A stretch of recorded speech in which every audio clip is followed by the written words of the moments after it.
Hey there everybody, Don Evans here from WatchReport.com, and today I have the Sea-King SK-1. Now this is a black dial version. There are only 100 of these. $519 is your price. Apparently when these are sold out, I believe there's going to be a blue version. Let me go ahead here and give you the specs.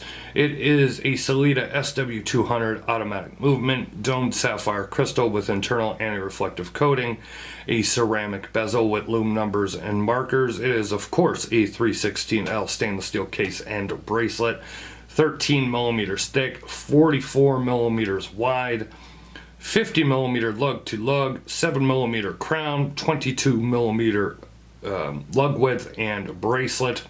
And then you do have a dive extension clasp on this as well, a ratcheting dive extension clasp.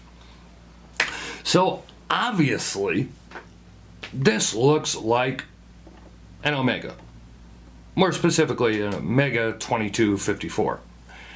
So okay, you know, of course I got a lot of that on Instagram and Facebook and everything when showing this watch. And I gotta say, I gotta do a side note here. Like, I review the watches.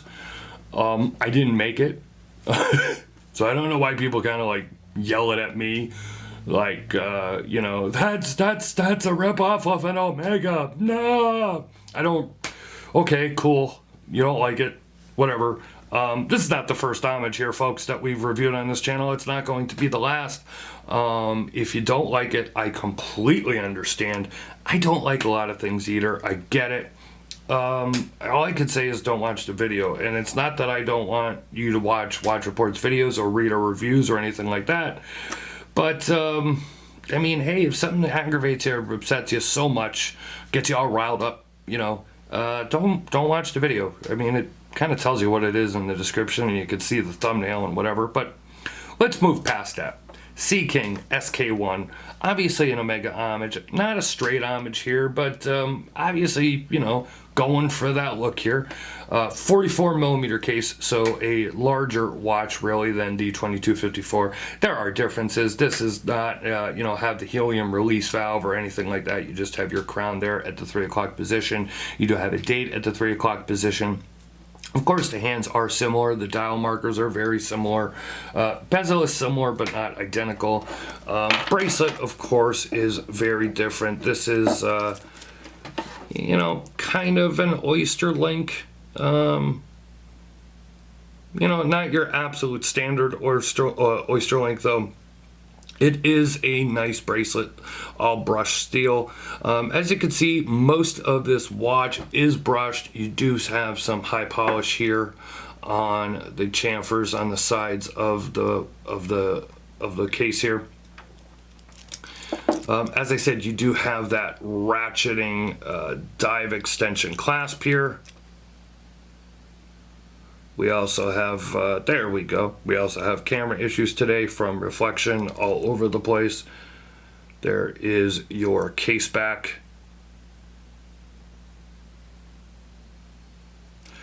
So, what's my review on this? What's my take? Well, let's check out that bezel action here. Just a touch, I mean just a touch of play. So a little touch of back play there. Crown is pretty easy to get at. No issues there. As I said, this is a Sellita SW200 automatic movement. Now, it's hard for me to really kind of capture it here, but you can see in the macro shots that I'll have at the end of this video, this dial is like a matte with a slight texture to it. It's actually a very, very nice dial. But when you have that domed sapphire crystal, it darkens it, gives it more of that liquid black look at most of the time in most lighting. And you know, even when you put that anti-reflective coating on the inside of the crystal, when you have that domed crystal, there's a good look at it there. Also a nice look at the coin edge bezel. But when you have that dome crystal, it's just, there's going to be reflection, and there's going to be Well, I wouldn't say there's really any distortion here.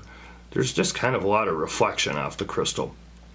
But that happens with pretty much almost any domed crystal, which is one of the reasons I'm not in absolute love with domed crystals. I never really have been, so much as I like it, or I find it more appealing than others. So a couple of things about the bracelet here. I very much like the bracelet. It has one-sided screws here. If I haven't mentioned it yet, this weighs 212 grams unsized, and I took out 4 links for my 7.5-inch wrist to give you an idea there of how big the bracelet is. But one of the things, you know, it's funny how it always depends on a watch, and I think this could be with any product really, whether it's clothes, shoes, whatever. You know, we normally have things that we like in general, but they always can't be applied across the board with those certain things. And in that case, I normally like these ratcheting extension clasps. And the reason I usually like them is because, you know, I took out 4 links and it was just a little too tight. And if I put that 3rd link back in, it's going to be too loose. So usually, almost always with this type of clasp, I have to take out the links and then I have to open it a little bit to be able to fit on my wrist. Of course, if you were to go and actually use this to dive, you're going to enjoy that feature of the clasp because it's very easy to go ahead and put it over a wetsuit. But in this case, I don't know if I love the bracelet or not, or the clasp or not, because those bracelets are very, that clasp is very large. They're thick, they're large, and the bracelet is 22 millimeters throughout. There is no taper here. This is one of those times I think I'd prefer if there was a taper. If it tapered down to 20 millimeters and had more of a standard flip lock dive clasp. That's just preference, of course. You know, everybody, for whatever reason on this particular watch, I think I would have preferred the bracelet to taper and a different clasp. That being said, if we're talking about things that I prefer, probably would have preferred this more in a 42 millimeter versus the 44 millimeter. But again, that is absolute preference.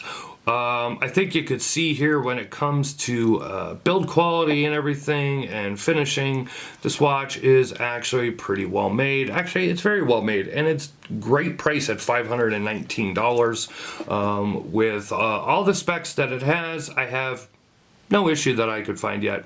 Lume is slightly above average. It's not fantastic. You'll see it here at the end of the video. When I say it's not fantastic, I mean it's not fantastic compared to, say, Seiko Lume or Rolex Lume or, you know, Helson or Armida or whatever, you know, Lume King you want to talk about. But it's not Dan Henry abysmal.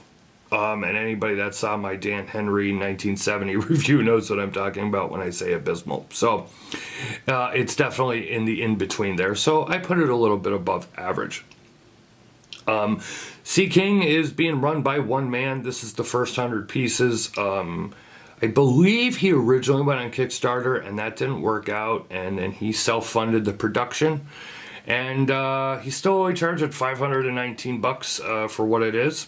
So I don't think that's bad. As I said, if you don't like homages, you're probably not going to like this watch, and that's okay. I don't want you to like any watch you don't want to like. That's not what I'm here for. I really, really try, regardless of what anybody out there in that internet world thinks. I try not to be a shill. I try and review it and give you my opinion. And, you know, I'm not going to call it unbiased because there's just always a bias. Everybody has one, even the ones they don't even think that they have a bias, but they do. And, you know, my, you know, personality or whatever you want to call it, my likes, my dislikes, you know, they go through when I'm talking about a watch. I try and be as objective as possible, but I always give you my personal take on it as well, because that's the only take I can give you. I can't give you your take on it because I don't know it. So if you want to see more, if you want to purchase one of these, the link in the description to the Sea King website will be down below. Leave a like or a comment here on YouTube. Hey, if you did like it, go ahead and give us a thumbs up. If you're not subscribed to our channel yet, go ahead and hit that subscribe button. Hit that little notification bell twice. That way you'll never miss another upload or review from us. If you want to see the written review on this, there'll be a link in the description below as well. I wish you would check that out at watchreport.com. Follow us on social media. We're on Facebook, Twitter, and Instagram. And if you do like this watch, go ahead and give Seeking a follow on Instagram as well. I'm sure they would appreciate it. This has been a look at the Seeking SK-1 Automatic. It's been Don Evans for watchreport.com. Hopefully I'll see you guys in the next video. Thank you very much.